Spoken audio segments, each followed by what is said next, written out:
Hi friends, അസ്സലാമു അലൈക്കും, നമസ്കാരം. Welcome back to my channel.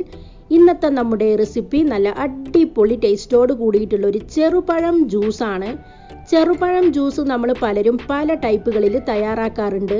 എന്തായാലും അടുത്ത തവണ നിങ്ങളുടെ കയ്യിൽ ചെറുപഴം ഉണ്ടാകുന്ന സമയത്ത് ഈ ഒരു ചേരുവയും കൂടി ചേർത്ത് ഒന്ന് ജ്യൂസ് അടിച്ചു നോക്കണം. നല്ല അടിപൊളി ടേസ്റ്റ് ആയിരിക്കും. നമ്മുടെ അടിപൊളി ടേസ്റ്റുള്ള ഈ ഒരു ചെറുപഴം ജ്യൂസ് തയ്യാറാക്കി എടുക്കാൻ വേണ്ടി മീഡിയം വലിപ്പത്തിലുള്ള 8 മൈസൂർ പഴമാണ് നമ്മളിവിടെ കട്ട് ചെയ്തെടുത്തിട്ടുള്ളത്.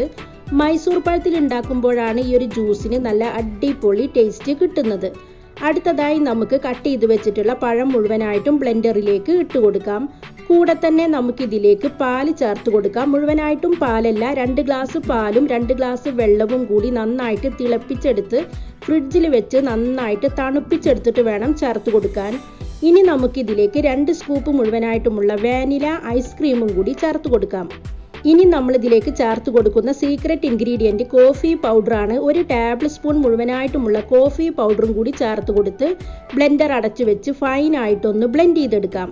നമ്മുടെ ജ്യൂസ് ഇവിടെ നന്നായിട്ട് ബ്ലെൻഡ് ചെയ്തെടുത്തിട്ടുണ്ട്. അടുത്തതായിട്ട് കുറച്ച് സബ്ജ സീഡ്സ് 5 മിനിറ്റ് നേരം വെള്ളത്തിൽ കുതിർത്ത് വെച്ചിട്ടുള്ളതാണ്. ഓരോ ടീസ്പൂൺ വീതം നമുക്ക് സെർവിങ് ഗ്ലാസ്സിലേക്ക് ഇട്ട് കൊടുക്കാം.